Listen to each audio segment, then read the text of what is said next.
My name's Mary, no Tasony, no title needed, just Mary. And we're going to have kind of a discussion today about temperament. And we're going to try to explain how temperament is different than personality. And hopefully by the end you'll have a clearer idea maybe of what temperament means and how temperament colors communication. And you'll get kind of a clearer understanding of God's purpose in creating you just the way that you are.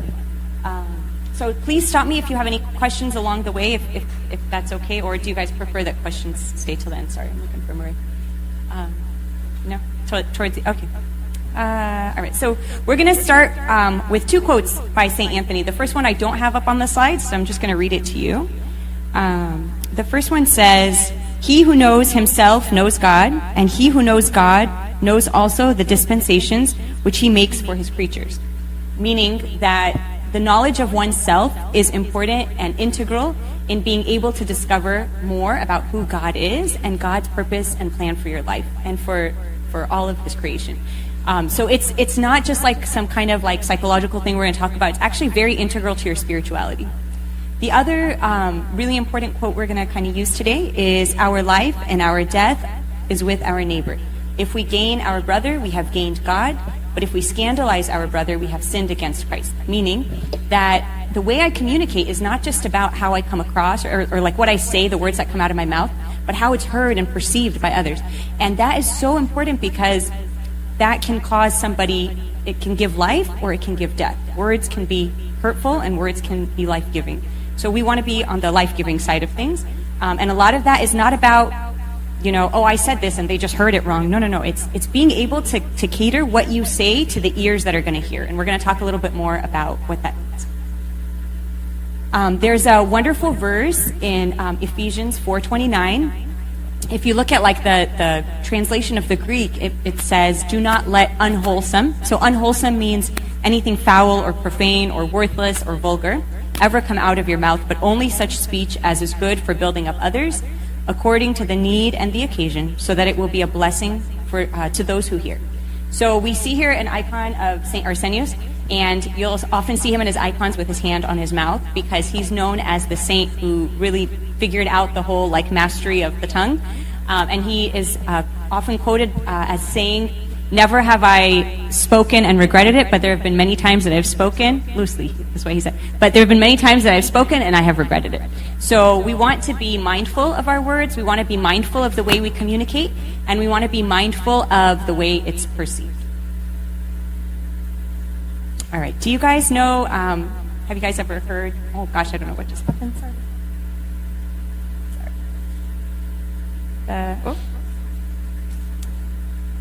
Hold on, I don't know what I did, I'm sorry.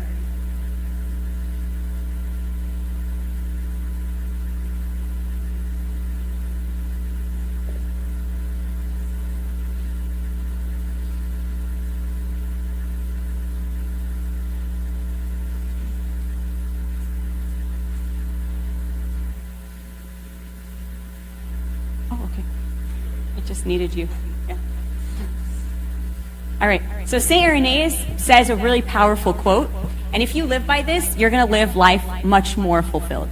It is, "The glory of God is man fully alive." And what that means is that when you are able to really understand the purpose that God created you for, when you're able to appreciate and embrace who you are as a person and in the light of God, then that makes you a much more effective person, and it makes your life much more fulfilling. These are the people that walk around with lots of joy, and they walk around with joy knowing that they are exactly kind of where they need to be in God's plan. All right. Also, another last kind of theoretical thing, and then we're going to jump right in. The word enthusiasm. Have you guys ever known this? This was kind of new to me when I was putting this together. Enthusiasm comes from the Greek word entheos, which means God within. So living an enthusiastic life, living a life with enthusiasm, means that I recognize and I interact and I work in synergy with God who is within me. So like if you ever feel like your life is kind of like heavy, like you're having kind of just a lot of struggles and lots of problems, a lot of times it's because you're disconnected from who you actually authentically are on the inside. You're trying to be somebody that you're not, or you're trying to play up to be like fun and interesting to the people around you, but not really authentically embracing and appreciating who God made you to be. So we said that temperament is really big in communication, right? So your temperament is your innate wiring. You cannot change your temperament. This is how God created you when he was creating your eye color, your hair color, you could change hair color, but like your eye color, like your features, this is something about who you are. And it does not change over time. Your personality changes over time. So that's how you get a person who was like a crazy child who ends up being like a monk, in the monastery, okay? That they were able to kind of take that and kind of work with that personality. But temperament is innate, it will always be there.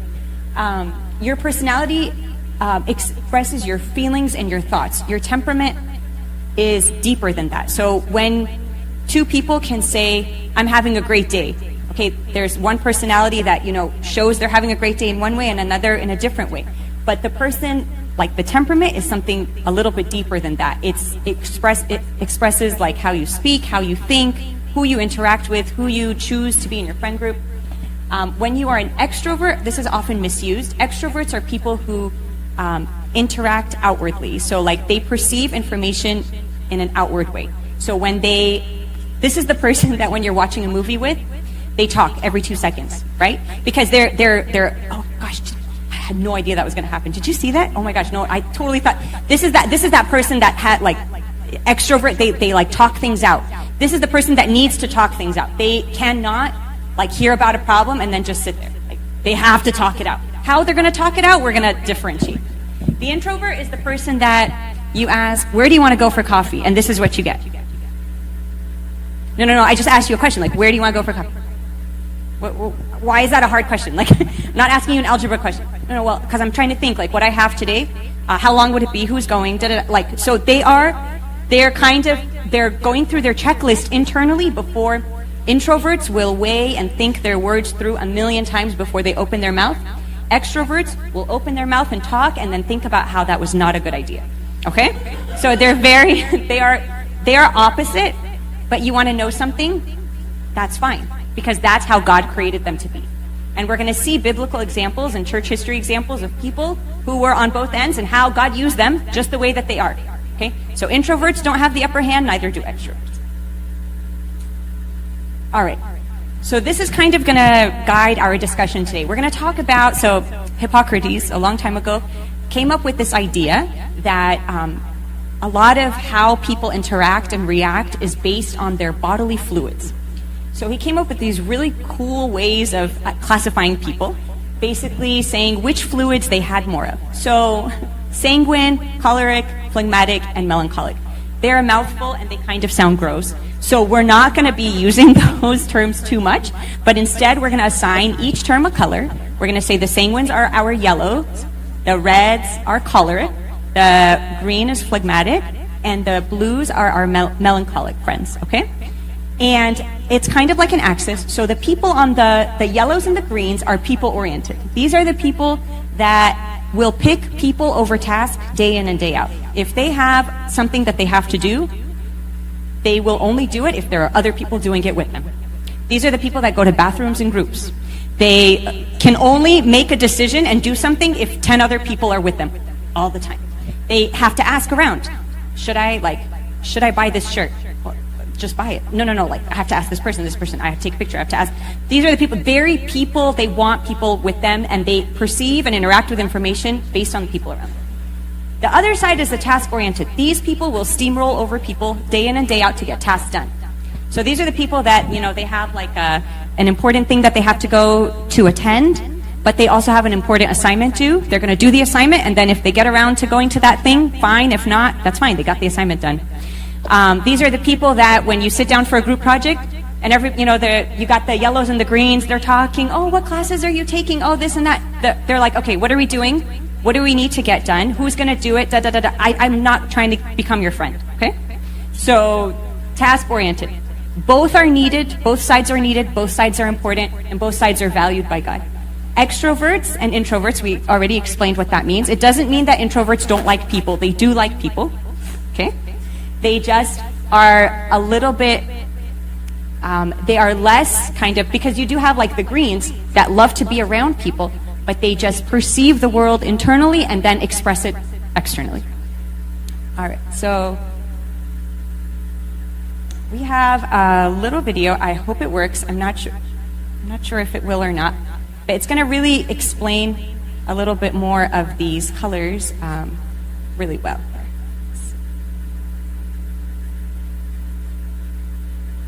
It's not this one.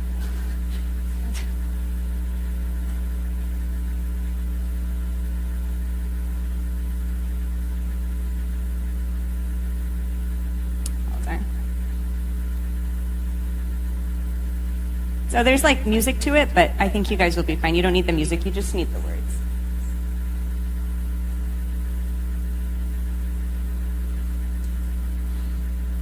All right, so the blues, these are the people that just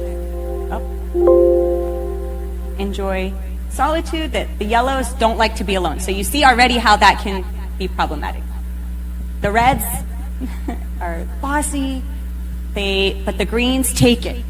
So then you got a red and a green and you got a problem.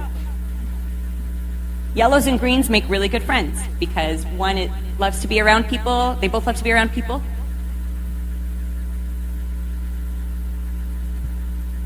Okay, you see how the blue, it's taking them up. They're thinking through things.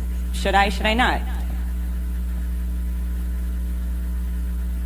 The greens, they have no problem waiting for every single person. The reds will not.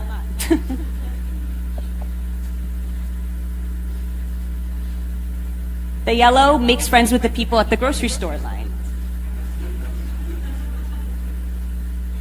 The green, you really can't rush them. The blue has like their eraser is like just a little nub. They really like.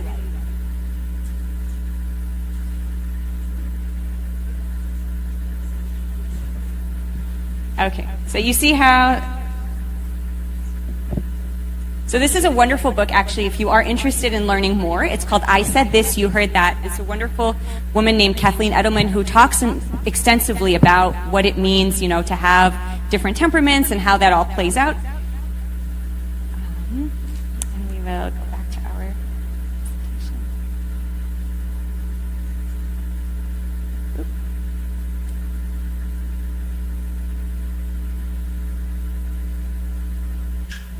All right. So let's start with our sanguine friends because they're cool. So I put a Winnie the Pooh character next to each one so you can kind of remember for different, different people that might really trigger different things, okay?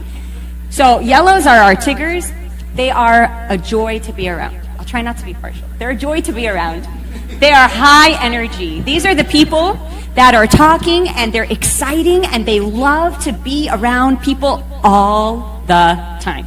They go from one social event to the next. Their social calendar books up 3 months out. They know so many people. They go to any church, they know 10 people, like right when they walk in the door. They make friends with a ton of people, but then you ask them, who did you see today?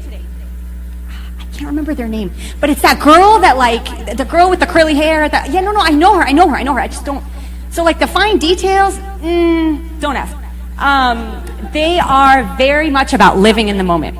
You cannot tell a yellow to have an earthquake preparedness kit. Like that, why? Let's just enjoy right now.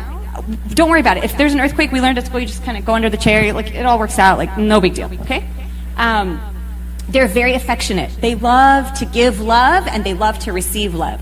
They're the people that when they see you, they're like smiling. They see you across the parking lot, hey, and the big hug, and they really make you feel good about seeing you. Even if they can't remember your name, but they're just so happy to see you. They also apologize quickly. These are the people that are easy to, they forgive very quickly and easily. These are not your grudge holders. These are not the people that are going to hold something over your head from 3rd grade. Okay, yeah, I'm sorry. And then, if you come to apologize to them about something from 2 years ago, they're like, what? You did that? Right? Because they just, in their nature, in their temperament, they forgive easily. You can often hear them saying, when they're kind of in a group setting, you can hear them say, oh, I've got a story about that. So let's say we're talking about how hot it is. Oh my gosh, wait, let me tell you the time I went to Egypt. Let me tell you how hot it was. It was actually da-da-da-da-da. These are the people that just really have a story about anything and everything, and they jump from story to story to story. If you are a blue and you are talking to a yellow, you need to like sit down, because they like, you get lost. Like, it's like, oh, hold on. Like, wait, weren't we just talking about like something in Egypt? How are we talking about something you saw at the grocery? Like, what? Like, it's not, like, they're very, like Tigger. Tigger is a perfect yellow. Just boom, boom, boom, boom, boom, bouncing around. I don't understand, Eeyore, why you're so upset. It's a happy day. It's great. The 100-acre wood. We're having a great day, right? They're also the people that you'll often hear say, ooh, that sounds like fun. They didn't think about whether or not, so like, these are the people that, hey, we're going to go out to get tacos after. Okay, let's go. Okay, wait, did you think about, do you have money in your wallet? Did you bring your wallet? Did you think about like, who's going? Did you think about if you can get there? Do you have a car? Like, no, let's just go. It's going to be great. Okay, so they commonly overpromise and underperform. Not out of any, like, I mean, it could be perceived as a weakness, but it's because they just want to be around people. They love people and they want to make people happy, just like they are always happy. Their weaknesses, okay, every temperament has its weaknesses. We can call it like points that you can strengthen. How about that? They can be naive. So these are the people that you're like, these are the ones like when you're a kid that have no stranger danger. They like go up to the kid at the people at the grocery store. Oh my gosh, we're here at the grocery store and we're buying all these things because we ran out of milk at home and my mom and after this we're going to grandma and grandpa's house. Like, these are the people that like overshare.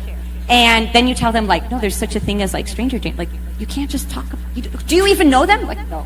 But like, what's the worst that can happen? All right. They can be a little loud. So these are the people that like, in class, they do everything in a loud way. They like reach for their stuff in a loud way. They talk in a loud way. They they even are quiet in a loud way. How? I don't know. These are the people that can be a little dramatic. So when they're telling you a story about what happened, it could be that someone like stubbed their toe. Oh my gosh, let me tell you. She was walking straight for me, and I knew it. Like, right when I saw her at the end, I knew she was going to come and like step on my foot on purpose. I just knew it. And then she walked over and she came and she stepped on my foot. It was like the second and the third toe. And then after she stepped on my foot, she just kept walking. She didn't even say sorry. And I know that it's because deep down inside, she really doesn't like me. And she doesn't like me because da-da-da-da. And it's like, okay, all that happened is she just walked by. She may have not even noticed that she stepped on your foot. But yellows, no. They're going to notice, and they're it's a story. It becomes a dramatic production. And there's characters, and he said, and she said, okay? These are the people that can also be a little forgetful because they are so overbooked with their social life, and they're connected to so many different people in so many different ways. They might forget things like, oh yeah, I had an assignment due. That's okay, that's fine. I'll kind of figure it out. I'll work on it on my way to. So like they drop the ball sometimes, and they are also restless. These are the people that have trouble sitting still. Okay. Through no fault of their own. They just they do like the leg tap.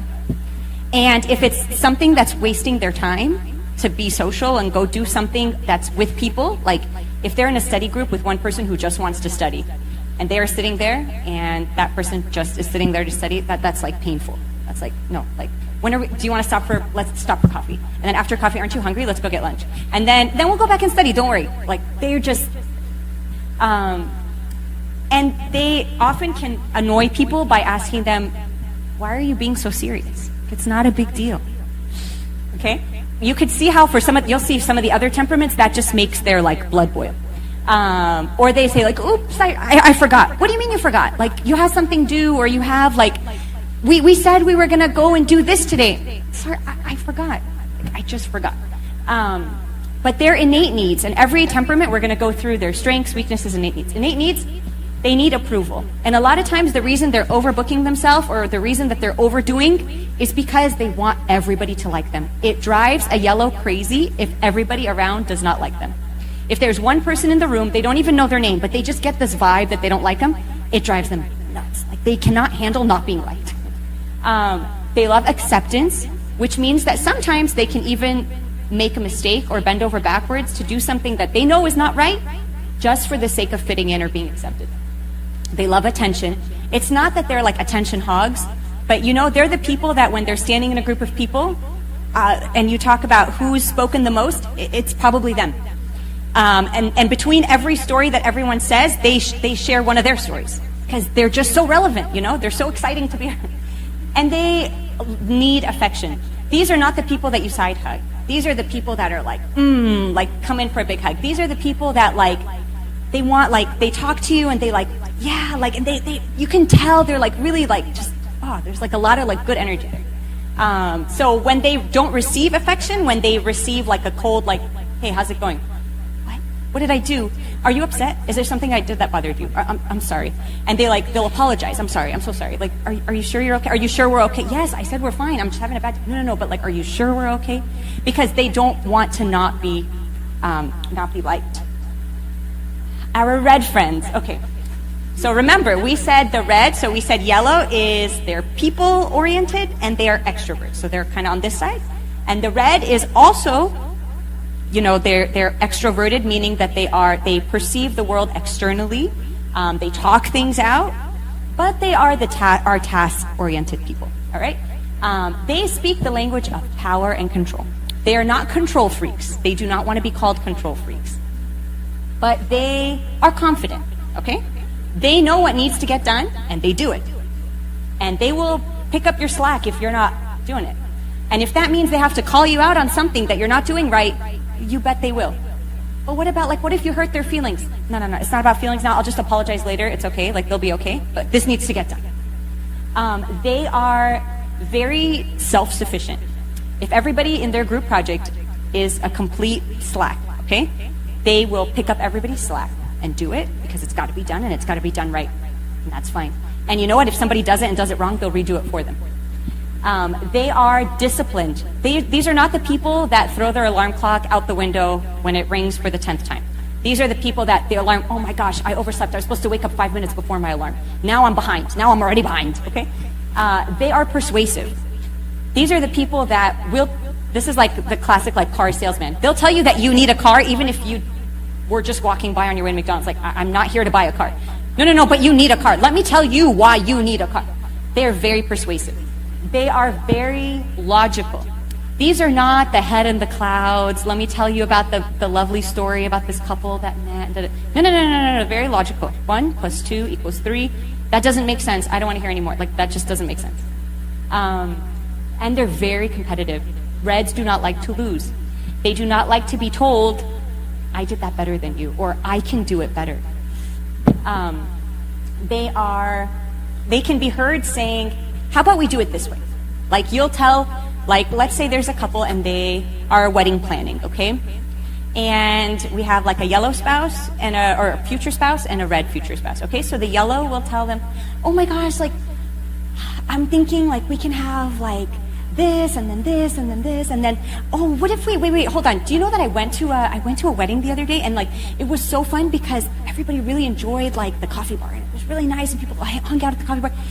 Actually, speaking of coffee, like the red is like you lost them at like 3 points ahead. You know what they did? They tuned the yellow out and they started planning. Okay, all right, so we're gonna have this, and then they'll kind of jump back into the conversation when yellow is done with their whimsical story. Okay. They will ask, they're very direct. So this is the person that will ask, okay, but can you get this done today? Who said anything about today? Okay. So like, you'll see how reds and greens often butt heads. Weaknesses, they can be a little impatient because they know that they can do it and they can do it right and they can probably in their mind do it better. So why are you taking so long to do this? These are the people that like the sibling that like has a sibling, if you have like a red sibling and a green sibling, this is the person that like doesn't wait. They just get in the car and leave. Okay? That person can just get themselves there when they want to get there. We're not going to be late. This is the person that can be a little quick-tempered. So red like easily gets angered and then after a while like they can kind of deflate and like be okay. But they are very quick. They are like a very quick fire that builds up. And they can be a little inflexible. So if they made a plan that we're going to this place and then this place and then we're going to do this, and then there's a change in their plan, that really stresses them out. They don't like that. They want to know exactly what we're doing and they want to accomplish things. These are checklist people, okay? That if at the end of the day they don't have enough things checked off of their list, it was not a good day. They are also a little bit like, I don't know how to say it, but like they just really, it's like my way or the highway. And if you are not going to subscribe to my way, then I am so sorry. Well, we can still be friends, but like, I just need to get this done. And they need loyalty. These are not the people that you stab in the back. That really hurts them. They need people that they know are going to like do exactly what they were told to do. They need like doers. So they have, they assign, we're going to do 1, 2, 3. They don't want somebody who comes up to them and says, actually, you asked me to do this, but I thought of a really creative way to do it. Let me tell you how I perceived it. Actually, when you said that you wanted me to write about this, I thought maybe it'd be better to write about this. No. That's not what I told you to do. Okay? They like to have a sense of control. So a red, it's not that they're a control freak, but God gave them this God-driven, given talent to be able to lead. So they want to use it. They can't sit on it. They want to use it. So these are not the people that do well with being given a task and please accomplish this by this time. Okay, no. They're the ones that want to assign. They are not to be assigned. They want to assign. They want credit for their work. So these are not the people that, you come to them after and you're like, they're like, oh, how did you like that? I prepared it like 1, 2, 3, 4. It was okay. What do you mean it was okay? I spent all night and da-da-da-da-da. What do you mean? Like, no. Like, you don't understand. Like, it was fine. Like, it was okay. No, they don't like that. So they also want appreciation. They want you to know how much effort, and reds will often go through painstaking effort to tell you how long it took them to do something because they wanted to do it and they wanted to do it well, and they are not being appreciated for it, so they're going to let you know. Our phlegmatic friends. Oh, sorry. So the reds were like rabbit, right? So the phlegmatic friends, this is our Winnie the Poohs. Like he's on his way to Piglet's house, but then he sees some like butterflies, so he's going to go follow the butterflies. Our greens speak the language of calm and harmony. If you are living with a green or you are around a green, it automatically brings the volume and tone and of your house down like 10 notches. They are just peaceful presence. They're just very gentle, very approachable. They're very easygoing. You can change the plan on a green 35 times and they are okay. You can tell them we're going to taco stand in Orange and you end up going to Costa Mesa instead, and they will go to Costa Mesa. It's okay. Not a big deal. They are very considerate. So if green feels that something they said or did may bother you, they will come and apologize right away. They're very intuitive and very keenly aware of how you feel. They are very generous. Green will bend over backwards, even if that means at their own expense. So green is remember, they are very people-oriented. So these are the ones that, they have a project due tomorrow, but their friend is going through major life crisis number 75, and they will stop doing what they need to do that's due tomorrow, even though it's really important and it's half of their grade, because their friend is going through major life crisis number 75. And they, and they don't even make their friend feel bad about it. They're just so ready to be there and be present. They are very happy. They're like, there's really not much that can really bother a green. And for that reason, if you bother a green, you know that you push them like into the wall, through the wall, down the street. Like you have to do a lot to really bother a green. They're very helpful. These are the people that always come and say, how can I help? What can I do to help? You look stressed. What can I do? They just feel it. They know it. And they want to be helpful. Now, they're going to help you in their own way and on their own time. But they'll still help you. Okay? And they're very friendly. They will make friends with people. But because they are on the introverted side of things, so they will prefer to make fewer, closer friendships than the yellow friends with everybody in the grocery store, friends with the people in the parking lot, friends with, my grandma's third cousin removed. Like, it's a little different. You often can hear greens say, I'm good with whatever. This is the person that you ask, let's say you're dating someone and you're like, where do you want to go eat? Anything. No, like, where do you want to go? What do you want to try today? I'm good with whatever. No, like, you don't have an opinion. So it's not that they don't have an opinion. It just matters to them more that the people around them are happy than that they are happy. And sometimes, what's sad is sometimes they'll say this even if they have an opinion. But they just don't want to say their opinion because they would rather everybody else in the room. These are the people that wait till the end of the communion line. These are the people that wait at church, make sure the lights are off, make sure the doors are closed. Like, they think about things that other people like. What door? What light? I didn't even, They're so like, just like, they just take care. They're shepherds. They give care, take care. They love people. And they always say, I think we can make that work. Like, the green, classic green is, my friend has a flat tire and they are 30 miles away. Okay? And I'm about to walk into an exam. I tell my friend I'm going to be there in 10 minutes. Classic green. It's definitely not going to take 10 minutes, even if you fly like a helicopter. Like, it's not going to take 10 minutes. But no, I want my friend to know that I'm there for them. I'll be there in 10 minutes. Let me just finish something real quick. It's like a final, okay? But they're not going to share that detail. But let me just finish something real quick. I'll be right there. And the friend is waiting on the side of the road with the flat tire for their green friend to show up. And the green friend on the way calls them and says, hey, sorry, I'm running a little late. Do you want me to pick up like a coffee for you? You've had a long day. I just want you to help with like a flat tire. So, but they just work and they help just on their own time and in their own way. Some of their weaknesses is they can be a little indecisive and it can drive people crazy. And you will see this down the line when you all get married and you're picking wall colors. If you have a green that you are married to and you're trying to pick between Swiss coffee and like Chantilly lace for the color of the kitchen, they're going to say, that's fine, I'm good with whatever, like whatever you want. It's like, no, they clearly, and you can have like a red spouse and they're different. One is Chantilly lace and one is like what, it's like, they're fine, like I'm good with whatever, like, you know what, because with this one we can make it work like this. And so they're just, and that can be a weakness sometimes. They can be stubborn. Because they have so much give and they give so much give, when they have an opinion, they really have an opinion, okay? And you know that if a green is digging in their heels, it's probably not going to come back out of the dirt. Like, this is it. This is the hill they choose to die on. They can be a little messy.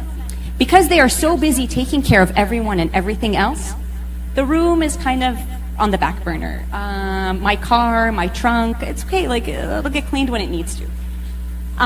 They can be a little sarcastic because they give and they love so much that sometimes if it's not reciprocated in the way they perceive, they can retaliate with a little bit of sarcasm. They can be a little shy. So these are not the people that are going to go up to you and be like, hey, hi, my name is so-and-so. They're going to sit and wait for you to approach them. But you better believe that when you do approach them, they're going to talk to you about how your drive was. They really care. Like, you look like you might be a little tired. Let me show you where the coffee is outside. They really genuinely care. And they compromise their values a lot because they're caring and they compromise for other people around them. And something that can drive some people crazy that they say is, I'll do it later. So procrastination is a big green thing. That if it can be done later, I'll just do it later. It's going to get done. It's okay. They have their sense of time is a little colorful. Or they say like, I don't know. Like, what do you mean you don't know? Don't you want to find out the answer? No, it's okay. I don't know. So like that can be a weakness. They need harmony. These are your non-confrontational people. This is like if you have a green fiance, okay, and you get into an argument, she is not going to come and say a word, okay? She's going to wait for you to come.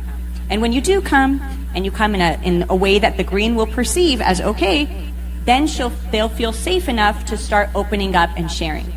But the green is not going to come up to you and be like, dude, what is wrong with you? Like, can you believe like that you just did 1, 2, 3, 4, and it was so rude and so disrespectful, and I can't stand for that, and I don't like that, and this is the 10th time I've told you. Like, that's not green at all. They want harmony. These are the people that, like, as kids, when mom and dad are having an argument, these are the people that go and close their doors in their room, and they're really uncomfortable. It makes their skin crawl. These are the kids that go, like, they get like hives and rashes when they're in stressful situations because they just internalize, and they cannot handle like discord around them. They need to feel like they're valued. Because they're always thinking of others and doing so much for others, if others do not appreciate or show any value or interest in what they're doing, that's really hurtful for a green. They do not need stress. These are not the people that you're going to come to when the sky is falling. Don't do it. Just don't go up to a green and tell them about how stressed you are, that, you know, this is happening in your life and this is happening. They'll take it, they'll listen, they'll absorb, but there is no sense of urgency. So it's not like, okay, so like, what are we going to do? Let's fix it. Let's do this. Let's do 1, 2, 3, 4. They're not the 1, 2, 3, 4 folk. They're like, okay, like they listen. They're going to make you feel good, Okay, maybe, have you tried this? Let's talk about this, okay? And they need respect. So like a green spouse is wonderful, very patient, very like, it takes a lot to really like push them over the top, but disrespected can get really feisty and dig their heels and be stubborn. All right, then our melancholy friends. These are our Piglet, Eeyore. There is nothing wrong with being melancholic. I think that it just means that you give higher preference to perfection and order. These are the people that are not going to turn something in until they have it perfect. If that means they stay up all night, they're going to stay up all night. If that means that they have to go and drive to a different Staples that has the exact color of paper that they need for this one thing, they're going to do that because they want things to be done perfectly. They are very sensitive. These are the internalizers. These are the people that sit there and read a room, okay? They saw exactly what happened. They saw the interaction. They see the vibe. They're very keenly aware of everything that's going on, but they won't say a word. They are very sensitive. Any word that you say to a blue, they take it and they flip it on its head and then they dissect it and then put it back together and then dissect it again and then say it backwards and forwards and in 3 languages because they really want to know the fullest meaning of what it is that you're saying. So you never say something with a double meaning to a blue because to them it will have 16 meanings, all right? They are very honest. Blues will tell you the truth even if it hurts, but it takes a lot of courage for them to say it. They're very detail-oriented. You want a blue in your life because they can see the difference between Swiss coffee and Chantilly lace. They can see it. They're very trustworthy. These are the people that you can trust with, like you tell them, can you wait with my stuff? I'll be right back, and you don't come back for like 6 hours, and they figured out a way to protect your stuff. Very trustworthy. You can trust them with secrets. You can trust them with whatever. Like they will not let you down. They are very compassionate. Blues feel on a whole other level. They can tell exactly how somebody feels just by looking at them. So if you have like a blue mom, you walk in the door, you're like, who upset you today? Who upset you today? And you're like, I didn't say anything. But they just know, they feel it. And they are great listeners. Blues and yellows make great couples because the yellow will talk the blue's ears off and the blue will sit and listen. It's a gift. Okay? So because the yellow will talk and talk and talk and talk and talk, and the blue listens, and they're actually actively listening. They're not like the red side of listen. They're like actually listening. They're listening to understand and feel. And they can often say, I've been giving it some thought. Like you ask them, what do you want to do tomorrow? We have the day off. What do you want to do tomorrow? Usually they won't give you a response right away. Then you come back in like 2-3 hours. You text them back, hey, what do you want to do tomorrow? Okay, so I've been giving it some thought. And it says that the weather tomorrow is going to be 175. So why don't we decide, why don't we go to the beach? And I looked up the different temperatures at the different beaches along the coast. And I saw that yesterday Santa Monica was 77. And so that might be like a cooler temperature to go to. So we can plan to be there for the hottest part of the day. And then so they wow, you ask them, what do you want to do? And you were expecting do you want to do you want to do tacos or do you want to do Chinese? You were expecting a very but they really thought it out. They color coded things. These are your Excel lovers, okay? They excel their life, okay? They color code everything. They color code, they know. You can ask them, where's that pencil you used in 3rd grade? They know exactly where it is. They are organized, they are neat, and disorder drives them bananas. So when they see people every single week, especially on the women's side, every single week not knowing how to stand, go to the communion line, and everybody just crowds, that innately drives them bananas. Because it's every week we know the same thing is going to happen, everybody's going to get communion, and it's row by row. How do you not understand? If you're red, you're going to go up to some tant and be no, go sit back down. But if you're blue, you're going to stand there and be annoyed and be upset and irritated, and it's going to probably put a damper on the whole day because there's people that don't understand what order means. Okay, but even though it has nothing to do with you, but it just bothered you to that deep level, and you're not going to talk about it, it's just going to bother you. And then they're the ones that say, I'm almost done. These are the people that it takes a little bit of a long time for them to get ready. I'm almost done. I just one more thing. Okay, hold on. Like the eyeliner on this side is a little runny, so let me just hold on. I'll be right back. One second. Everything has to be done. And they will not, these are not the people that go to bed with like dishes in the sink. They're not the people that like, you know, if the spices are not alphabetized in the pantry, like it causes them stress. If they go and expect a day to go according to a certain plan and plans change, you should really pray for the blues blood pressure, because they're going to be really stressed out. Like, what do you mean the plan changed? What do you mean, like, because they need a sense of safety and security, and they perceive that safety and security in order and structure. So when things are not ordered and structured, it stresses them out. To a yellow, it's like, yeah, the more the merrier. To a blue, they need to know exactly who's coming to the hangout. But to a yellow, they invited everybody on the way to the car. So it's like, wait, but that's not what we said. Like, I thought it was just going to be me, you, and like 2 other people. And it's like, no, it's me, you, 2 other people, that guy I met, and I texted like in the group chat, and I think so-and-so said they're coming, Blues get stressed out by like RSVPs. So a blue will never show up to an event they did not RSVP to. A yellow will, and probably will bring a +1. But like a blue will not. Now, some of the weaknesses, they can be a little moody because they are perceiving, internalizing all the time. Their brain, these are the people that you feel their head at the end of the day, and they're like carrying the weight of the world on their shoulders. So their head is like overheating. Like they're like actually the hard drive overheated.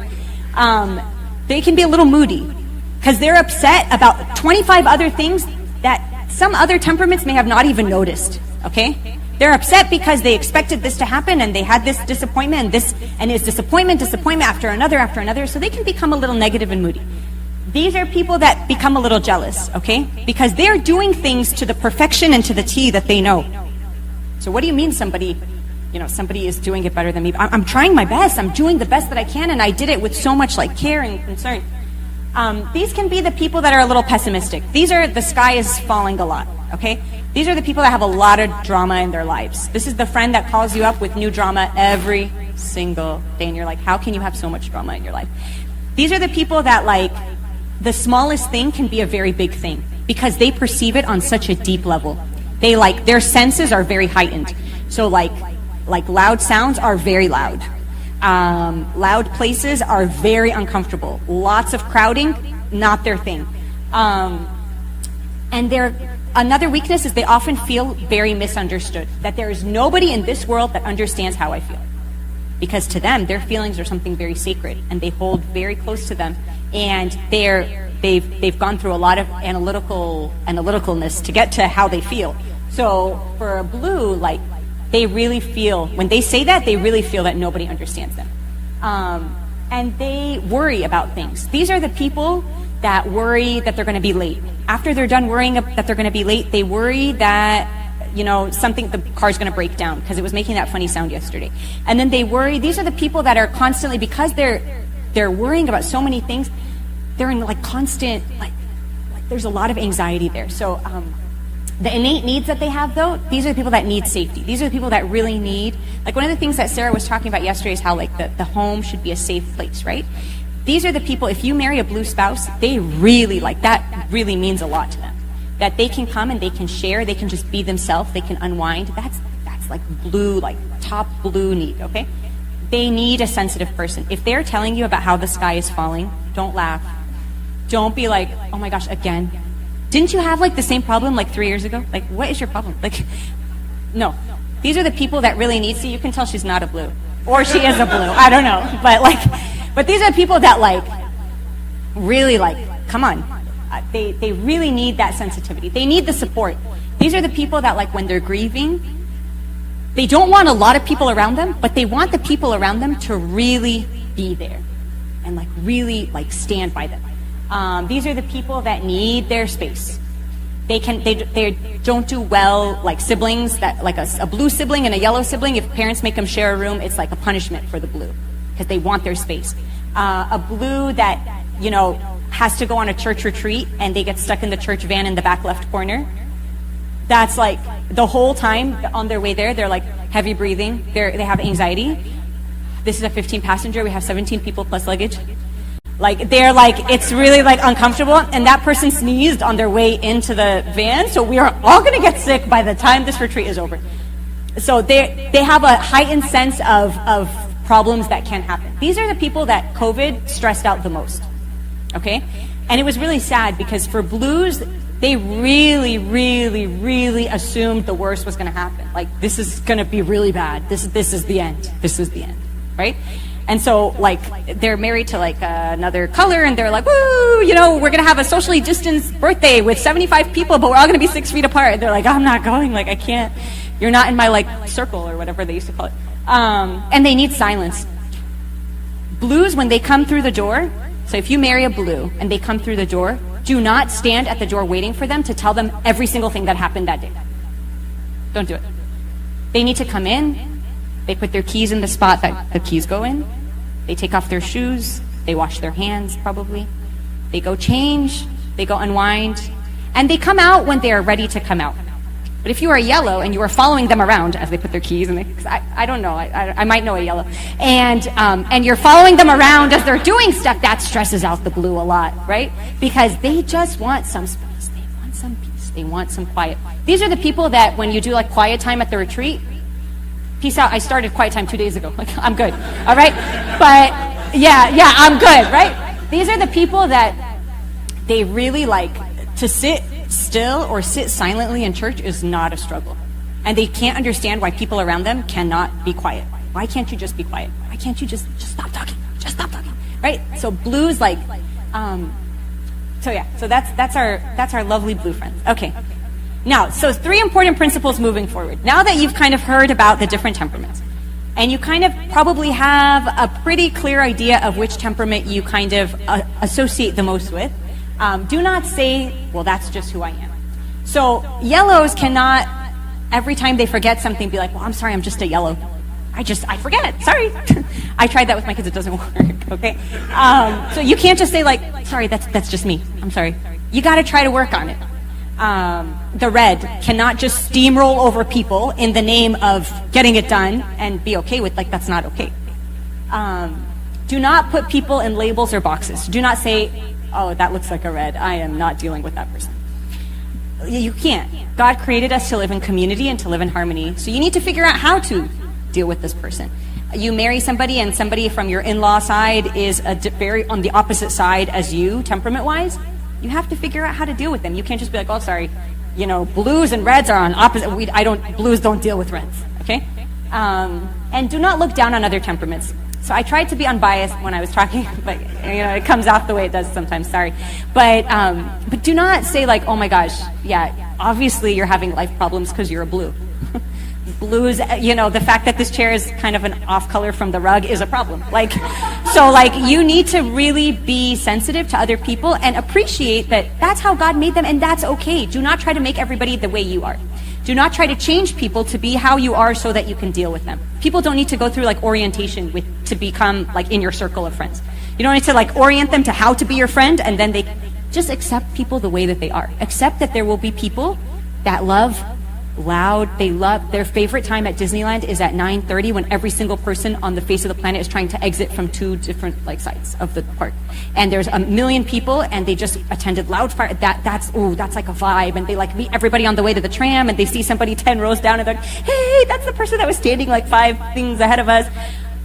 Yeah, some people that's like not their jam at all. So appreciate that that's how God made them to be. And perhaps there's something from each temperament that you can take and that you can apply and that you can learn from. All right, so oftentimes people will ask, can I be more than one temperament? And yes, the answer is yes, you can. Usually, and I'll on the very last slide, I'll show you the link to take the temperament quiz. It's a free quiz.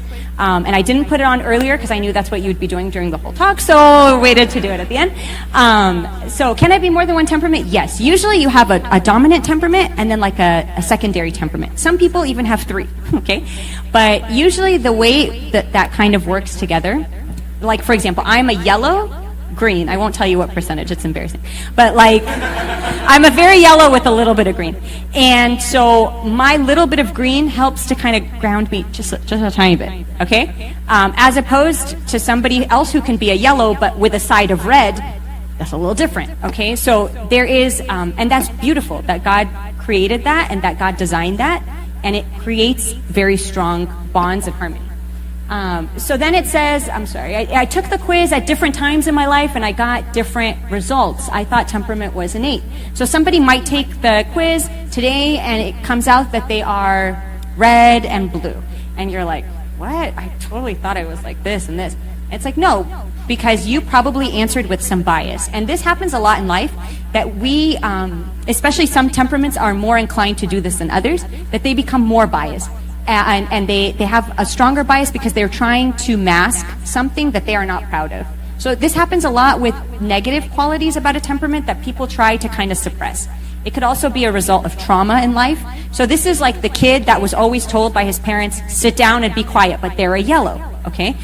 Stop talking, stop talking, stop. You're so loud. Oh my gosh, stop, lower your voice. What is wrong?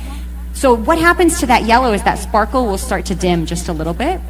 And they'll try to kind of suppress that. But deep down inside, innately, who God created them to be is the yellow. So it's not their problem that their parents don't know how to deal with them. But what happens is over time, we learn, a lot of behavior is learned. And we learn that, oh, maybe this is how I should be, or this is how I should be. But we're here to tell everybody, know the color and just own it. So can I be on opposite sides? And this is kind of a tricky one, right? So I know that I'm like yellow, but can I be like a yellow-blue? Can I be like kind of on the opposite sides? It's extremely rare. It happens, but it's very rare. Because you're talking, can I be like a people-oriented extrovert and also be a task-oriented introvert? That's not really possible.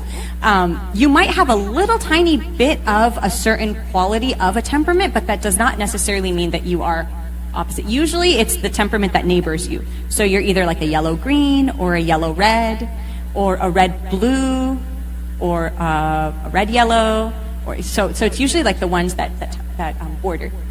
And then how do temperament and love languages work in synergy? The way that a love language, so let me give you an example, like a yellow and a red, their love language can be quality time, okay? But if a red's quality time gets in the way of what they need to get done, they are not interested in having that quality time right now. They can table the quality time.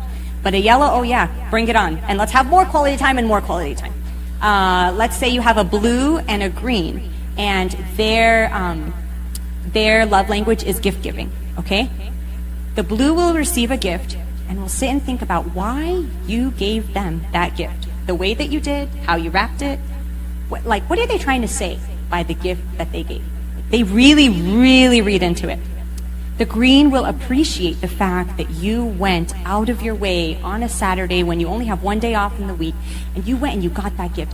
And if you give them a stick of gum, they will hold on to that stick of gum for years and years, because this person did a lot to give me this stick of gum. All right? So you see how we can have the same love language, but it's just perceived and expressed differently.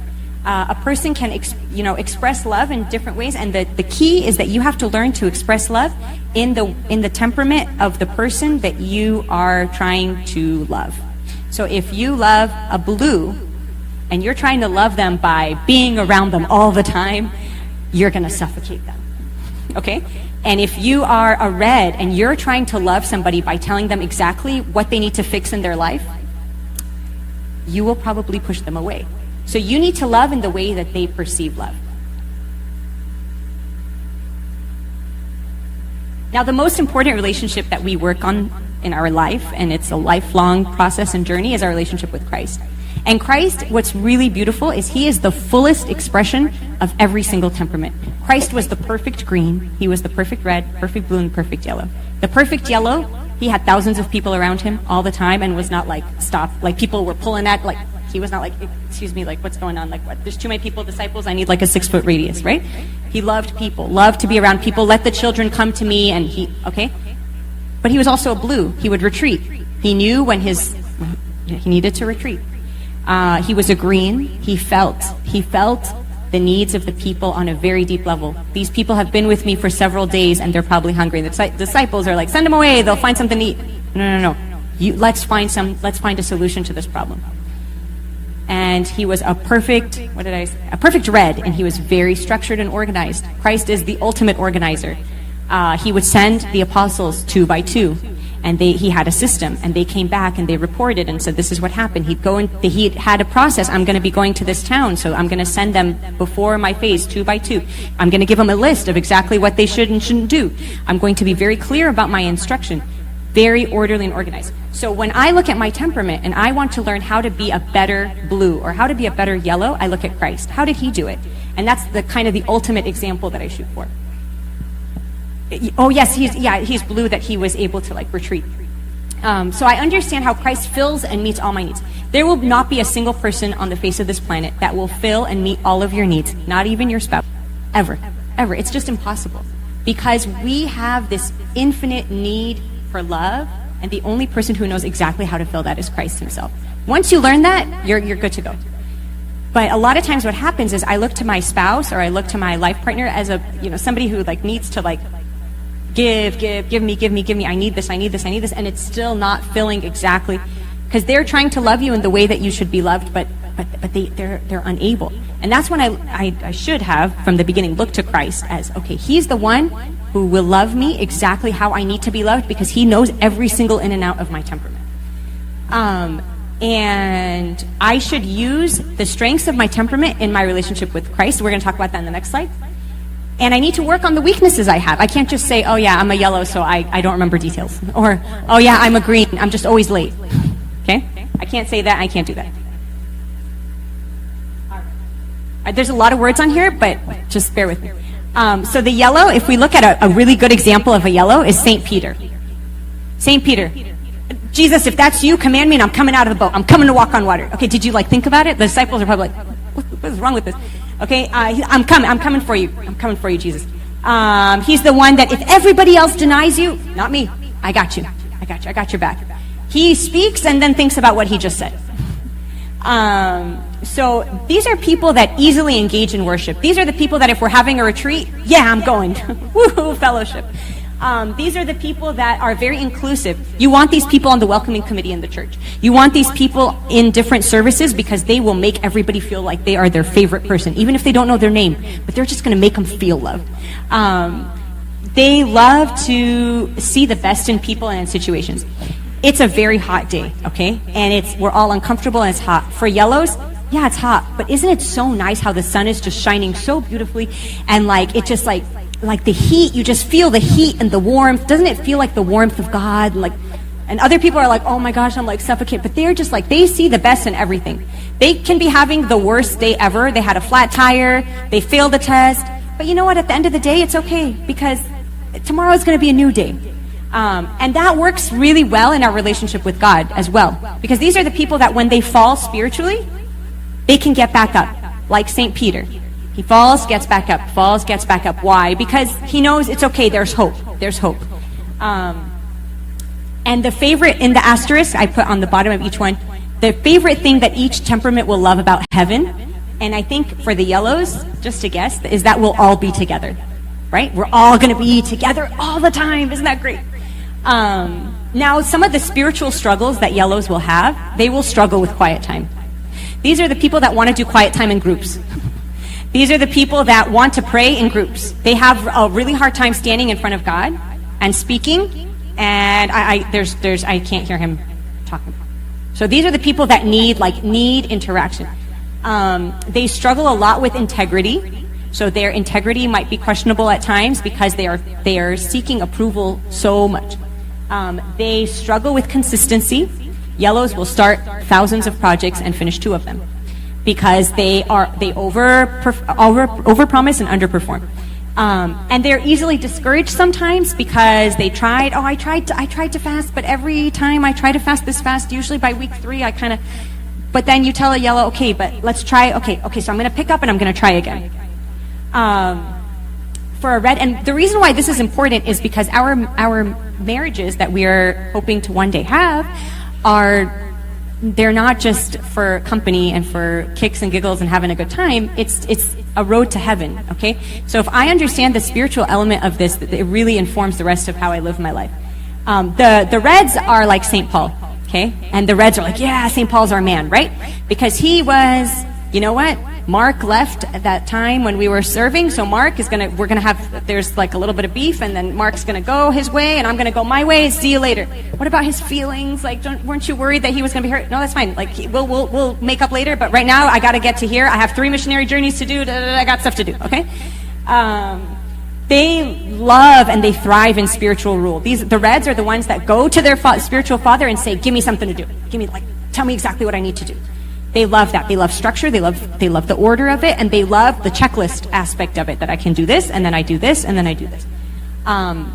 They are very loyal. They are perfectionists. They strive really hard after virtue. And they will try and keep on trying to attain virtue, whereas maybe some of the other temperaments might give up.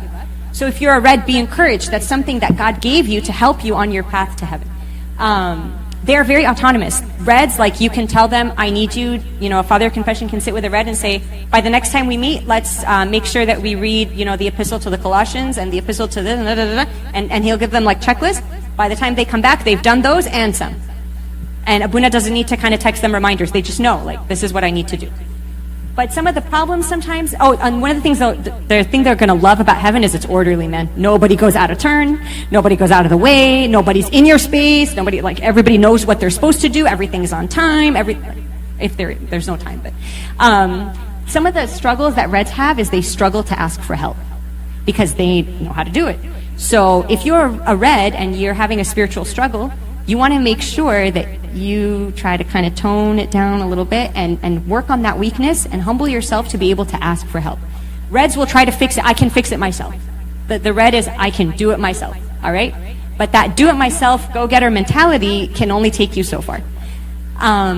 The Reds have trouble with apology. I'm sorry is really hard for a Red to say, because they are very task-oriented. So they are not really going out and thinking about, well, how did that make that person feel? It's not that they're insensitive. It's just God wired them to be the leaders who are task-oriented. They can be a little stubborn because they know the best way to do things. So for the Red, when you're married and your spouse suggests, maybe we can do this in a different way. What do you mean? This is how it should be done. This is how I've always done it. This is how my great-great-great-grandparents did it. Like, this is how we do it. And they can have a false sense of security. And that means that they kind of trust and rely on themselves a lot, and so they fall. And oftentimes when a Red falls, fall harder. So how did Christ reach St. Paul? Is he had to knock him off his horse, all right? He was on his way. I'm going to have an order to kill the Christians, da-da-da-da-da. And the way Christ could have been like, oh, Paul, let's talk. No. Boom, off the horse, big light. Saul, why are you persecuting me? Okay? And he's like, who are you? I am Jesus. You're going to be blind for 3 days. He's dealing with him the way that he will change. Okay, now for our greens. Green is like Abraham, okay? God, you know what, Lot? If you want the land, go ahead. That's fine. I'll take the other one. You pick first. That's fine. Okay, God, sure. You want me to go on a mountain and sacrifice my son? Sure, God. Anything for you. You want me to do this and this? Sure. You're going to give me a child? I'll wait 25 years. No problem. Okay? They are very service forward, love others, and for that reason, greens make amazing, amazing servants in the church, because they will bend over backwards. They will do everything it takes to get things done. And even if they get it done a little late, or they get it done maybe in a different way that they thought was better, but their heart's there. Their heart's in the right place. Greens are very humble. They will apologize even if they did nothing wrong. Like, they just feel that two people are having a fight and it has nothing to do with them. The green will go apologize for the red that hurt the other person's feelings, because they just don't want people to be upset. The green is a shepherd. Very much, I guides people and directs people and leads people humbly, which is very shepherd-like. The thing they love in heaven is that everyone gets along. There's harmony. There's no cliques. We all love each other. Everyone's accepted. Everyone's appreciated. And there's joy. Everybody's just so happy all the time. The greens, though, will procrastinate confession. So these are people that, okay, I'll get to it. Abuna sees them. Oh, yes, Abuna, no, I do need to confess. The red will avoid Abuna, right? I'm good. The green will... Yeah, I do, Abuna, I'm sorry. I promise when I get home, I'll send you a text about a time after I check my schedule, a time that works maybe in the next 3 months. but let's put it off, okay? They put off time with God sometimes. They put off signing up for retreats. The greens are the ones that sign up like as the bus is leaving, okay? Because they thought about like, oh yeah, there's no like sense of urgency. It's fine, I'll go if I need to. They struggle with structured worship because they want to express to God how they love him so sometimes they can struggle with the structure of things. And they struggle with rules and consequences. They can get easily overwhelmed. So pray the first hour when you wake up and the 12th hour before you go to sleep. And then you need to, in between, do 12 Jesus prayers for a green. It's like, so that's why it's important to know yourself. Because when you go and you sit with Abuna, and you're like, Abuna, I'm struggling with this, but I know this and this and this about my temperament. So keep that in mind. So then Abuna can tailor the advice he gives. But what happens is we go and we're like, oh, Abuna said this, but it didn't work. Well, he's giving you one-size-fits-all advice because you're not in touch with yourself enough to know who you are. So knowing yourself is really important. Greens, also another struggle is they can be satisfied with 80%. This is the person who goes, yes, I got a B on the test. All right? Or yes, I passed. Okay, but like the red's like, just a B? That's it? It's like, no, I got a B. Oh, that's great, man. I was expecting a C or a D. I got a B. That's great. The blues are melancholies. That's like Saint Mary. Saint Mary kept all these things, pondered them in her heart. Took all that was happening. Okay, Joseph would wake up and say, we need to move. And this is how we see the holiness and the beauty of Saint Mary's reception to God's word. And this is really cool. Is that blues love order and structure, right? But you see how many times God changed around things in St. Mary's life, and you're like, wow, she was able to really, really, really put herself aside for the work of God. So that's really, and I was thinking about it, I was like, for a blue to wake up in the morning and know that there's a king that's after them, and they are being chased, and they need to escape, and they need to go to Egypt, and they're going to be on a donkey, and there's a newborn, and how am I, like, for a blue, that would have, like, kept them up. But St. Mary, sure, let's go. So there is an importance in knowing yourself and knowing the things that you would struggle with. When God asks you to do something, he knows that you are capable of doing it with his grace. So trust that. Blues can also struggle a little bit. They struggle with life's curveballs, but that's how you see, like I was talking about, the holiness of St. Mary. They can be overly sensitive, but they're very compassionate to God's approach. And they are the people that are crying in the back at the retreat, okay? They're the people that really, they felt it. They felt the talk. Okay, they are thinking about all the times in their life, that the time in second grade when they took their eraser off their friend's desk, the time in fourth grade when they told their mom, I hate you, the time in sixth grade, like they really they're very, very in touch with themselves. And they love, what they love about heaven is there's going to be peace and there's going to be safety. That I don't have to worry about anything. Everything's going to be worked on and taken care of. All right. So how do I talk to, so now that I know myself, so now how do I talk to a red, okay? How do I talk to a St. Paul? And we see that Christ did not give him too much detail. He didn't say, when you go to Damascus, there's going to be scales that are going to fall off your face, and after Ananias prays for you, and then you're going to go 3 years to Arabia, and you're going to kind of figure things out. Then you're going to go to Peter. He's not going to like you at first, but no.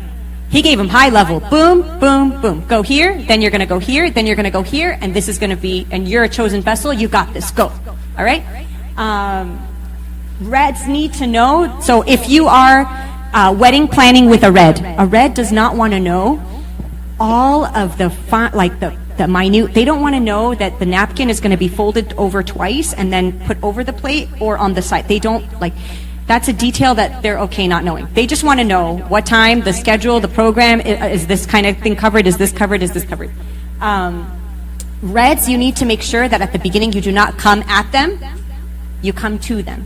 So you come, I'm not coming to confront a red. It will end in a fight. And because reds do not want to be confronted. They want to be the confronter, okay? So if you're coming to tell a red, maybe I think this could be done in a different way, you need to really think about what you're going to say and how that's going to come up. You need to make sure that you are kind and you appreciate their effort, even if it's something dumb. Let's say you're married to a red, okay? And the red wakes up in the morning and does his bed every single day, faithfully does the bed right when they wake up. Maybe one day say, hey, I really appreciate how you always pick up the slack and do the bed. Dude, that goes so far that you noticed. But when reds feel well, yeah, that's expected. Of course they're going to get up and do that. Of course, then they can be hurt and they can start to be confrontational. Pick your battles with the reds. The red is not the person that you're going to go argue about because you think what they said may have meant this. No.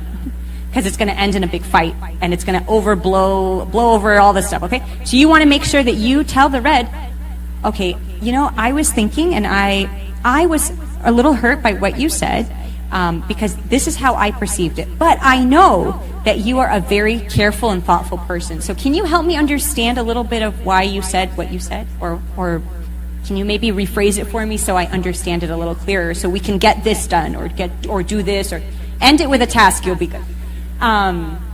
Don't publicly criticize them. Reds, actually, plot twist, reds are very sensitive.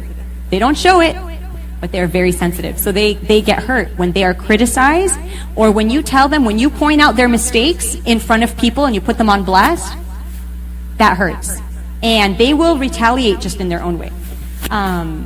Also, for a red, you need to listen and allow them to vent. The red is going to come to you with, okay, ignore the volume and try to hear what they're saying, which can be hard sometimes because, like, for a blue, a red coming at them with like all these that they clam up and they like, okay, I'm sorry, right?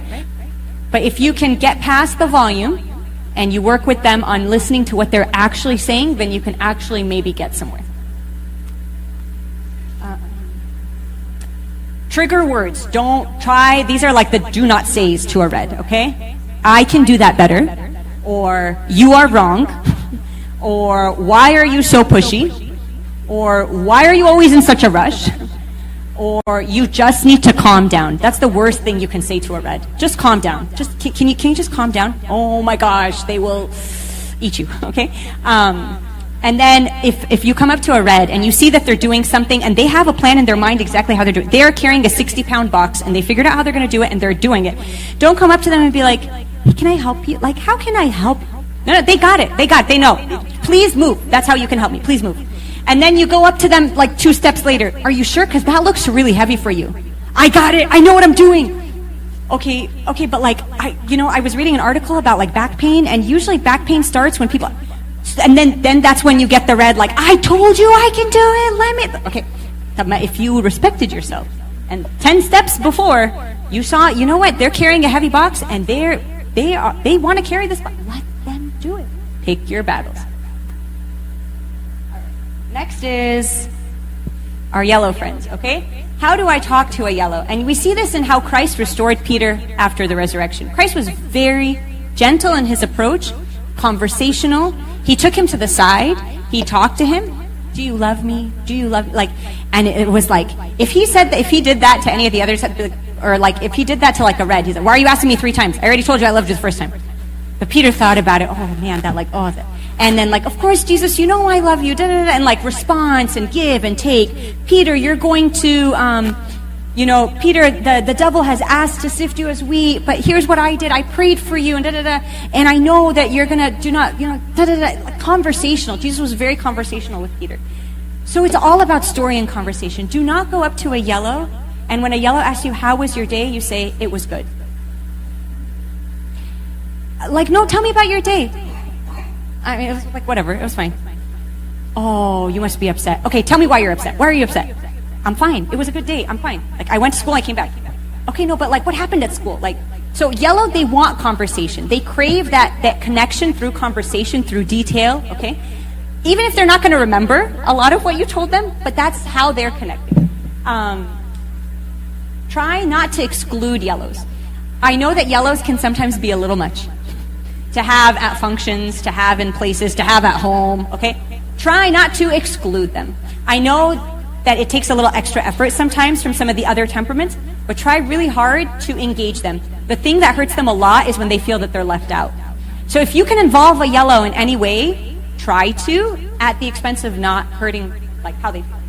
And promote their creativity. The yellow is the person that's in a work meeting that's going to give 35 ideas, okay? And they're going to be like, wait, I thought of another idea. Wait, hold on, let me tell you this other idea, right? And they're just full of creativity, brimming with creativity. The worst thing you could do is no, and like squash them down and say, this is just how we're going to do it. Because God gave them that creativity. God gave them the ability to see, possibility in anything, okay? Like the yellows are the people that during COVID, we're gonna make this work. We're going to have a schedule for it. Well, they probably didn't do the schedule part, but we're going to wake up every day and we're going to take a walk. And then after we take a walk, we're going to play this card game where we all each talk about our favorite 3 memories in our life. And then we're going to like do this and then we're going to do that. And then we're going to cook a meal that's going to take 2 hours to prepare together just so we can like hang out together. And then after we do that, we're going to put some to the side for our neighbors. And then, like they took a really bad situation and they were like, this is great, we're gonna have all this time together. Okay, so do not squash that about a yellow. That's something beautiful that God gave them. And physical affection, yellows are not the people that you know, when they come in like this, you're like, okay, because that hurts. You can, and speaking face to face. So if you're talking to a yellow, and let's say it's a husband and wife, okay, and the wife is yellow, and you do not make eye contact while they're talking, even if they go on for a long time, that hurts. So all you people not making eye contact, just kidding. But that hurts because they crave that connection. They crave that, like, yes, I feel exactly how you're interacting with what I'm saying, and I'm trying to perceive it and modify what I'm saying based on how you're feeling. So give them your full and undivided attention. Now, trigger words for a yellow or a sanguine, stop that. Be still, sit down, calm down, stop it, stop it, stop it. Stop it is like a trigger because they can't. It's something that God gave them. Another trigger for a yellow is that they tell you a story and you're just like, I didn't hear anything you just said. Okay? And that can be hurtful because they took a lot of time to share with you all that detail about what that person was wearing on the day that they said that da da da da. I didn't hear what you were saying. I'm sorry. Okay, so that's hurtful. Do not say that to a yellow. Or telling them, can you just get to the point? So the yellow wants to tell you exactly how they got to that point. So the yellow will come to you with a problem. We have like a problem at work, okay? Let me tell you why there's a problem. The problem is because when so-and-so got hired in 2017, they did a different onboarding process. And because of the different onboarding process that they had, they didn't fully understand the company. And they don't go to any functions. And there was like that one function where we went out to dinner, and they weren't there. And there was a really important conversation with, if yellow is talking and somebody tells them, okay, can you just get to the point? Like, can you just give me like the high level? That hurts. So what a yellow can do is, I know as a yellow, I'm talking to a red, I can try to kind of reel in on, do they really need to know about the onboarding process of 2017? Probably not. Try your hardest and then tell them, you know what, and I can tell you about it in more detail if you want later. Okay? And maybe every so often you can treat the yellow to going back to them and being like, okay, tell me more details. Oh, okay. Also telling them, how did you already forget? All right? Because like it's out of their control sometimes, all right? So how did you already forget that you were supposed to do that? How did you? I just told you. Da da da da da. Sorry. Or telling them you're too all over the place. Okay. Well, that's how God made me. Like, I'm supposed to be a little bit of here and a little bit of there, a little bit of there, because God made me like that, and I'm like, you need to own up how that is. And this is just how it is, okay? I put my foot down really like just makes the yellow shut down. Okay, now how to talk to a green. Okay, our green friends. This is Abraham talking, God and Abraham talking about Sodom. He goes, should I tell my friend Abraham what I'm about to do? Okay, he decides he's going to do it. And he says, should I destroy Sodom if there were, I'm going to destroy them because of all their deeds? And he goes, oh God, no, not Sodom. Okay, how about if you find 50 people? And God says, okay, if I find 50 people, but actually there's not 50. He goes, okay, how about 40?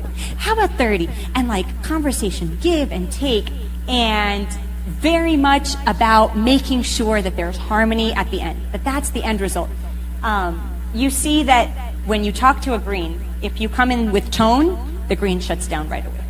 If you come into a green and you're like, even if it's something that you think is not a big deal, but you're talking about it and it's like really loud and it's in their face, they take a couple steps back. You need to ask them for their ideas, ask them for their input, because the green will not volunteer it. So you need to ask. You need to go out of your way and be like, can you tell me what you think about this situation? If you're engaged to like a green fiance, you need to actually ask what they actually think, all right? Because they're not going to share, because they want to please you and they want to make you happy. So you need to ask. And you're like, wow, they're so easygoing. It's great. This is kind of like my wedding, and they're just kind of come along for the ride. Well, maybe ask, okay? Don't give them a long to-do list with deadlines. So the green is not like, we're going to do this, and then we're going to do this, and then we're going to do this. I need this by this day, this by this day, this by this day. If you don't have this done, nope, no thanks. You won't find them. They'll just kind of sneak out and leave, okay? They love their free time. So don't ever go to a green that's sitting on the couch and say, can you get off the couch? That's how they recharge. They're just kind of like zen, hanging out. Maybe they'll watch TV, maybe not. Maybe somebody will call and they can go hang out, maybe not. Just chilling, right? Don't go up to them and be like, dude, why are you so lazy? Get off the couch, okay? Make sure you show them that they're valued. This is I appreciate you. Thank you so much for what you just did. Because they're always doing for other people. And don't shame them if they work on their own timeline. So if you ask a green to do something and they give it back to you and they put a lot of hard work in it, but they give it back to you 3 weeks late, that's okay. You know what you can do? Give them the deadline 3 weeks early. Because it's going to take them a little bit longer to do it, so tell them. So this is perfect example. Guy and girl, red and green, and they need to go out they're going out on a date to such and such place, and they have reservations for 7 o'clock. Red husband knows that green wife, it takes them a little bit of time to get to where they need to go. And somebody's gonna call them from Egypt, and there's a problem that's in Egypt that they have to take care of, and then they're gonna go and do this, and okay. So what are they gonna do? Red is gonna tell green spouse, okay, look, we have reservations at 7. We should probably plan to leave at like 5:45. Okay, the place is 15 minutes away, okay? 5:45. And they're like, okay, that should be fine. And so red then sits and is chilling, and they don't keep saying, hurry up, we're going to be late. They're chilling because they gave themselves 40 minutes of buffer. They're going to be fine. And then green will be like, yeah, wow, can you believe it? We made it on time. It's like, Okay, so you just need to know how to work with them. That doesn't mean greens can't work on being on time. Like, if you're green, don't just be like, I always show up to the last 10 minutes of liturgy because, that's the part that just like feels, no. You should show up on time. But also understand that you have trouble showing up on time, so maybe start getting ready a little earlier. All right, now trigger words for a green. You're so slow. You're so slow. Why is it taking you so long to do X, Y, Z? Why can't you just get up and do what you need to do? Why is it taking you so long? Why are you always late? Why can't you just have an opinion? Because they want to just please you. That's why. How to talk to a melancholic? We're almost done. So you choose your words and your tone wisely. These are not the people that you go to right when you're upset about something. If you're a red and you're really upset and you want to go confront your blue spouse, you don't just go, okay, blue's going to go to the room, close the door, see you later, okay? You're going to stop, you're going to kind of calm down, and you're going to think things through. How is this person going to hear what I'm about to say? 1, 2, 3. Okay, can they possibly misunderstand what I'm going to say? Okay, so maybe I should reword that. It takes a little bit of extra effort and time to speak to a blue, but it's worth it because when they feel that sense of safety, they return love in such beautiful ways, okay? Don't overwhelm them or overstimulate them. Do not take a blue from occasion to occasion to occasion to event to event to event, and then at the end of the day be like, dude, what's wrong with you? Why are you like that? Do you not love me? No, you drained their social battery for 6 months in advance. Like, take it easy. So maybe sometimes making compromises. Use words of validation. I really appreciate that. I know you really went out of your way to do this. Thank you. It goes a long way. Acknowledge their emotions. Validate. Offer them help and support. Hey, can I help you? It looks like oh wow, that person really understood or felt that I need help. Don't break their trust or their promises.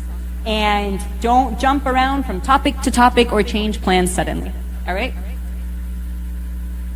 Trigger words. First, we're doing this like we talked about a little bit. See, for blues, it's like, okay, yeah, this is already too much. The blues have already shut down in this room. I need an answer right now. Okay, I need an answer right now. That's not a blue. You need to tell me right now if you're going to come on the retreat. I can't. I need time to think about it. What do you mean you need time to think about it? It's going to be great. All of us. You need time to think about it. And you need to be okay with that. Why do you always assume the worst? Why is the sky always falling? Why is it that we're going to get into a car accident? Why do you think we're going to get into a car accident? Are you crazy? Are you a hypochondriac? Are you okay? Maybe you should go see somebody. No, they just plan for emergencies, okay? Can't you just forgive and forget? This one's a really big trigger for a blue. Because blues feel on such a deep level, it takes them a long time to, maybe it's kind of a hit or miss if they will forget what happened, okay? And why is that? Because they internalize. So this is the person that, had a really traumatic thing happen in their life when they were like 10, and they are still almost just as traumatized about it now at 35, okay? It's still it's very triggering, okay? Because they feel it on so coming up to them and being like, dude, just forgive them. Like, they didn't mean it. Like, it's okay, just move on. What do you mean just move on? Like, that hurt, and they shouldn't have done that, and they should have known, okay? And then telling them, it's okay, it doesn't have to be perfect. You don't have to be perfect. It's okay, it's good enough. What do you mean good enough? Perfection is part of who I am. If I'm going to put my name down to something, it needs to be perfect. It needs to be done just right. All right, so growth mindset. So we're going to look at each of these colors and how can I grow in my temperament. So if I'm a yellow, I tell myself, I have the tendency to interrupt. I have the tendency to jump around in conversation, okay? But I will choose to be a good listener. If it's a red, I have a tendency to be a little bossy, okay? But I will choose to delegate well. And delegate doesn't mean I stand over their head as they do it. Like, give it and leave it, okay? Green, I have a tendency to avoid responsibility, but I will choose to be cooperative. Blues is I have a tendency to be critical, but I'll choose to be compassionate. Instead of looking at all the things that were wrong with everything that was planned, let's try to find one nice thing about it and talk about that. Okay, now what happens if the needs go unmet? The yellow will do charm and flattery. So if, let's say, I need to, I want you to come with me to this thing, and you said, no, I'm not going. But it's going to be like the best thing ever, and it's going to be this, and this person's going to be there, and that person's going to, and it's going to, they try to flatter, oh, but you're so great, you're actually so good at doing this, you should totally come, and you don't really mean it, but you're just saying that so that they'll come. And a verse that we can live by is, I tell the truth in Christ, I'm not lying, and my conscience bearing me witness of the Holy Spirit. Speak the truth. All right, for reds, you don't meet their needs, the tone goes up, just automatically. Tone, the volume, the sarcasm, okay?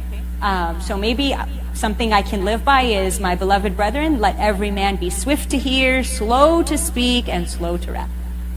For the greens, procrastination and stubbornness, or digging your heels, being kind of passive aggressive. Greens and blues are on the passive aggressive side of things sometimes. So a verse to live by, he who has a slack hand becomes poor, but the hand of the diligent makes rich. Do not put off what you can do today for tomorrow. And the blues, the moody, the silence, the internal frustration, you never know when they're going to come out of it. Like they might be in their room for 3 hours or 3 days, we don't know. Verse to live by, be anxious for nothing, but in everything prayer and supplication, let your requests be known to God. Okay. Compatibility. So people will always ask, so what's the color that is the best?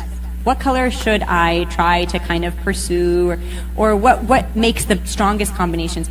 Opposites often do attract, like they say, but it takes a lot more work because you are on opposite sides of the spectrum. So it's going to take more work, but they make the strongest bonds. So you see how that works? And seek to listen to understand, and it's never just about me and how I feel. Really try to, when we love the people around us, we care about how they feel. So we have to give a little bit of extra effort in our listening. And going out of our comfort zone. So don't just surround yourself with people that pass your check mark of, people that can handle my temperament. Go out of your comfort zone and talk to, if you're a yellow, go try to talk to a blue. Go try to talk to a red. Go try to talk to a green. All right. This is kind of a quote by Elder Jesus, but I'll just leave it up there. You can kind of read it. And I don't know if there's questions. I don't know where Maria is. Yeah. Okay, so we'll see if there's questions. Does anyone have any questions or feedback in the meantime?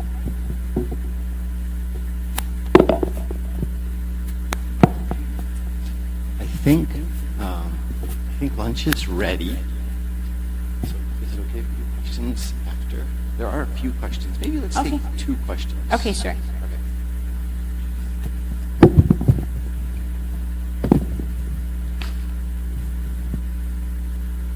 Oh, you have them?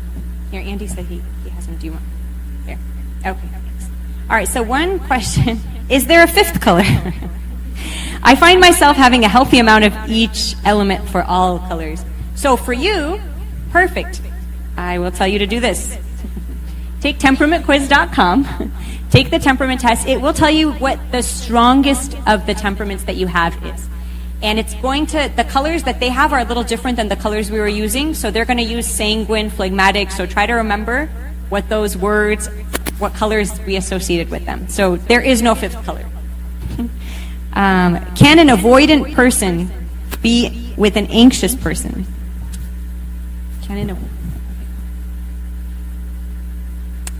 So avoidant would be probably like, so can two blues be together? Yes, two blues can be together, okay? But it's going to take a lot of work for them to take a step. So these are the people that, like, when they go to buy a house, it's going to take a long time. Because they're going to think of all the, no, because that house is not okay because there's like, the roof looks like in 12 years it might leak. Okay? So it takes them longer to make decisions. Does that mean they can't be together? No. But it takes extra effort on both of their parts to be able to push themselves out of that comfort zone and take a step of faith. So it's really good, actually, if two blues do marry, that there's that they have a strong relationship with like a father of confession or a spiritual, like a father that can guide them, that can kind of help them, kind of push them over the edge on some of these decisions they might need to make. How can a blue deal with anxiety or social anxiety? For blues, if your kind of social battery is drained, find a way to recharge. So for blues, a great way to recharge is through prayer. It's through being on your own for just a little bit. So let's say you're in a very large group setting and there's a lot of people and It's okay as a blue to step away for a little bit and come back. Because in stepping away, you'll be able to recharge just a little bit. Now, having anxiety about going to a specific place or going to for a blue, maybe having a trusted friend come with you, that can kind of relieve. Or maybe going through some of the things. Sometimes for blue, it's helpful if you can objectify some of the things you're anxious about. So I'm anxious that 1, 2, 3. And kind of look into those things. Is that really something that can happen? Like, I'm anxious about seeing this person there, for example. Okay, well, let's play out a scenario. If I do see that person, it's going to be okay. I'm just going to, I'll talk to them. I'll be friendly. We're going to be okay. We'll just move on. So playing through scenarios can help. Talking to somebody. Prayer is really, blues are really good at prayer because they have that constant connection and you have God that you can always speak with. Do you guys want to answer the rest of them after, or it's up to you? One more? Okay. All right. What to do if you are willing to learn and understand the different colors and how to communicate and all about moving forward and your partner is not there. Hold on one second. What to do if you are willing to learn and understand the different colors. Okay. And how to communicate. Okay.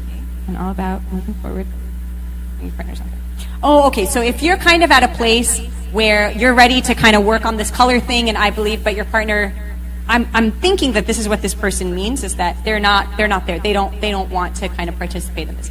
This is not a forced exercise. You are not going to go to everybody that you meet and be like, you're a red, you're a blue, you are not calm down, okay? You just work on yourself. You work on being the best of your temperament that you can be, and naturally, it will be more pleasant to be around you. Because you will work on those weaknesses and you will perfect those strengths. So work on yourself first. And this works in marriage, this works in friendship, it works on anything. Before you point the finger, look at yourself first. What am I doing that can maybe be worked on or fixed? And when I fix all the things I need to work on, then I can go around trying to fix other people. And that's the thing. You will never fix all the things that need to be worked on. It's kind of like a catch-22.